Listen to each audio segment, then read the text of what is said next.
आज हम डिस्कस करेंगे about the proximal supraventricular tachycardia. अगर हम इसको डिफाइन करना चाहें तो proximal supraventricular tachycardia is like narrow complex. It's a narrow complex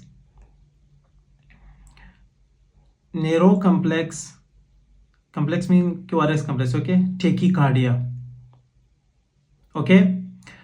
Narrow complex tachycardia but with regular rhythm, okay? The rhythm is regular.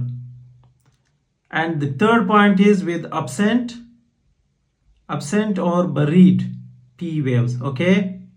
P waves is either absent or buried within the QRS complex. So 3 points: tachycardia plus regular rhythm plus buried or absent P waves, okay? अभी हम इसकी जो PSVT है इसकी हम काज की जानिब चलते हैं। देखिए इसका जो सबसे मेन कॉमन काज है that is AVNRT, okay? Atrioventricular re-entrant tachycardia. हम कुछ AV नोड्स की इस हाइपोथेटिकल जो डायग्राम में बनी हुई है इस डायग्राम के जरिए इसको समझने की कोशिश करते हैं। देखिए जो AV नोड है इसमें दो पाथवेज होते हैं, एक्चुअली डुअल पाथवे। एक है स्लो पाथवे और एक है फास्ट पाथवे। अभी मसला यहां पर क्या है कि जो फास्ट पाथवे है उसका रिफ्रैक्टरी पीरियड जो है वो लॉन्ग है और जो स्लो पाथवे है उसका रिफ्रैक्टरी पीरियड क्या है, शॉर्ट है। अभी अगर आप ये पूछेंगे कि what is refractory period, so refractory period is like when cell is not responding to any external stimuli, okay? जब सेल किसी एक्सटर्नल स्टिमुलाई को रिस्पॉन्स नहीं करेगा, okay? So there is no depolarisation within the cells for some period of time, okay? That is very short period of time, okay? When cell is not responding to any external stimuli. So अब यहां पर अगर हम लोग देखें, ये हुई fast pathway हमारे पास, ओके? ये फास्ट पाथवे और ये स्लो पाथवे। अब यहां पर फास्ट पाथवे नॉर्मली हम डिस्कस करते हैं कि this is normal, okay? Normal case में हम देखते हैं कि fast pathway long refractory period है और ये short pathway slow pathway but short refractory period है। अब यहां पर जो फास्ट पाथवे है इसका जो रिफ्रैक्टरी पीरियड है वो लॉन्ग है, ओके? और ये जो स्लो पाथवे इसका शॉर्ट है। नॉर्मली क्या होता है कि जब ये फास्ट पाथवे, ओके, ये जैसे यहां पर पहुंचेगा ये आपके वेंट्रिकल्स को क्या करेगा, एक्टिवेट करेगा, ओके? नॉर्मल मैसेज देगा वेंट्रिकल्स को। और क्योंकि ये फास्ट है इसी तरह ये जाकर यहां पर ये स्लो पाथवे जो आ रही है स्टिल इट इज हेयर, ये पहुंची नहीं है यहां तक, इसको भी क्या करेगी, ब्लॉक करेगी। सो स्लो पाथवे को क्या करेगी, स्लो पाथवे आ रही है यहां से फास्ट पाथवे ने इसको क्या कर लिया, ब्लॉक, कैंसल ईच अदर। और यहीं पर ये फास्ट पाथवे जाकर बंडल ब्रांच के जरिए वेंट्रिकल्स को एक्टिवेट करेगा। ये एक नॉर्मल है। अभी अगर हम पैथोलॉजिकली इसको देखें, पैथोलॉजिकल सिचुएशन क्या होती है, for example if you have PAC, premature atrial contraction, एक प्रीमेच्योर कॉन्ट्रैक्शन आई तो यहां पर प्रॉब्लम हो जाती है।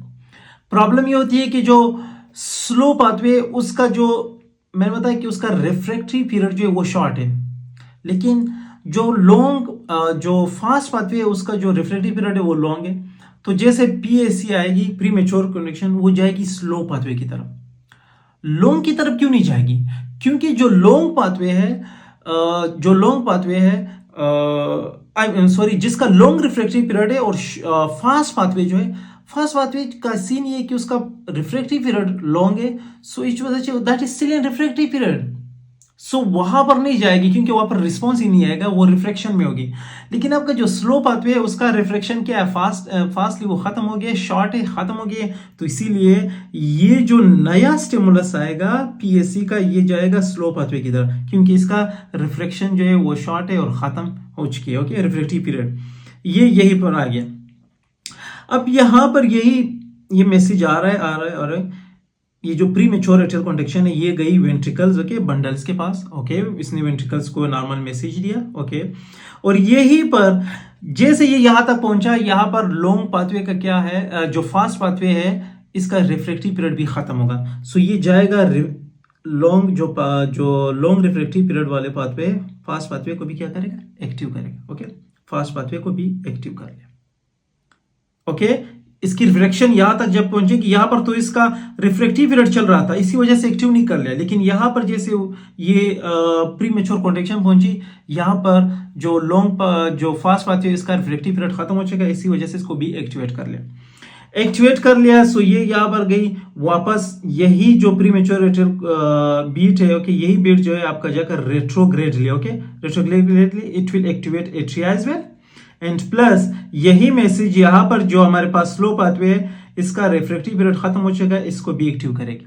सो इसी तरह इसका फिर खत्म हो गया, इसको एक्टिव कर लिया, इसका खत्म हुआ, एक्टिव कर लिया, ये एक साइकिल है, okay, that cycle perpetuates, okay, that cycle will be in perpetuation, so ये एक्टिव इस तरह होता रहेगा, ओके। अब यहाँ पर मैंने आपको प्री एक्स्ट्रा सिस्टोलिक बीट्स में जब मैंने आपको बताया हुआ है कि प्री मेच्योर एट्रियल और प्री मेच्योर वेंट्रिकुलर कॉन्ट्रैक्शन के बारे में, क्योंकि जो ये जंक्शनल बीट है, okay, it is because of junctional, और जंक्शनल बीट में ये होता है कि जो पी वेव है वो अपसेंट होती है, वहां पर कोई पी वेव्स नहीं होती, ओके।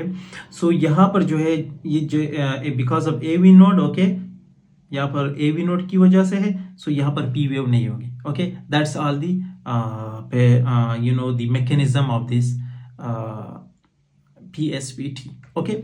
क्योंकि ये प्रोक्सिमल है, मींस ये ड्यूरेशन में आती है, ओके, इसका कोई स्पेसिफिक टाइम नहीं होता, सो इस वजह से यहाँ पर पेशेंट्स को जो है ना, सबसे पहले पेशेंट्स को क्या महसूस होगी, पाल्पिटेशंस होगी, ओके, लाइट हेडनेस हो सकती है, ओके, पेशेंट्स को जो है ना डायाफोरेसिस हो सकती है, ओके। सो ये सारे साइंस जो है प्रोक्सिमल साइंस है जो कि पेशेंट्स सफर कर सकते हैं, ओके। लेकिन ये सारे क्या होंगे, ये सारे जो है ना, क्योंकि मैं बताइए प्रोक्सिमल है, सो ये इसका ऑनसेट जो है वो सडन ऑनसेट होगा, ओके, सडन ऑनसेट। अब अगर हम लोग इसकी ईसीजी के बारे में अगर हम इसको देख लें कि कैसे जो पी वेव है वो एब्सेंट होगी और किस तरह ये वेंट्रिकुलर टैकीकार्डिया है, सो और रिदम कैसे इसका जो है कंट्रोल है, सो इसके लिए हम एक रेल ईसीजी जो कि वेब से उठाई है, इस ईसीजी को हम देखते हैं।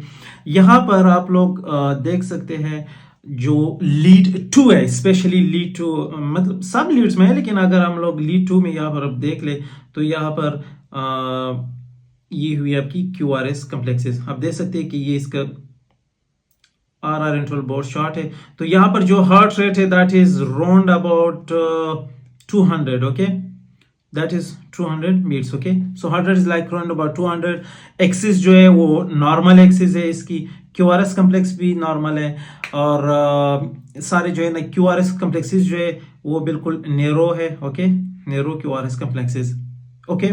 सो ये सब जो है about this, okay, and okay, that was the ECG। ये तकरीबन सब लीड्स में आप दे सकते हैं, VF में भी दे सकते हैं, लीड 3 में भी दे सकते हैं, सो ये इस तरह से इवन आप लीड 1 में भी दे सकते हैं। तकरीबन सारी ECG में सारी ECG जो है that is compose of PSVT। हम आते हैं इसकी ट्रीटमेंट की तरफ आते हैं कि इसका ट्रीटमेंट प्लान जो है वो क्या होना चाहिए। ट्रीटमेंट प्लान जो देखिए, ट्रीटमेंट के लिए हमने सबसे पहले इसके लिए कुछ मैन्यूवर्स परफॉर्म करने हैं, लाइक वाल्साल्वा, ओके, वाल्साल्वा हुई, या carotid massage, okay, carotid massage, okay, जिसके आप फेमिलियर होंगे, okay, carotid massage one. Valsalva maneuver is like when you know, it is like when someone exhale against the close you know, that glottis, okay, when you exhale against, like in ball movement, okay, that is Valsalva maneuver। अगर Valsalva maneuver और carotid massage you know इसका वो ना हो, then हम IV adenosine भी prepare कर सकते हैं, ओके, IV adenosine, और even we can give you know Verapamil, okay, Verapamil, okay, 5 to 10 mg, okay, Verapamil डिस्मेंट कर सकते हैं। लेकिन अगर ये सब का फेलियर हो जाए, then we should go for the catheter, you know, for the, I must say, like for the definitive, this is the definitive treatment. The definitive treatment is catheter ablation of AVNRT, okay. So AV node का ये जो pathway है abnormal pathway इसके हम catheter ablation करते हैं, but that is you know the definitive treatment and other general treatment, you know medical treatment like सल्वा, adenosine और पामिल. सो इसका मैकेनिज्म था और ये इसकी ACG and each definition, each and everything was all about the PSVT और AVNRT. Thanks.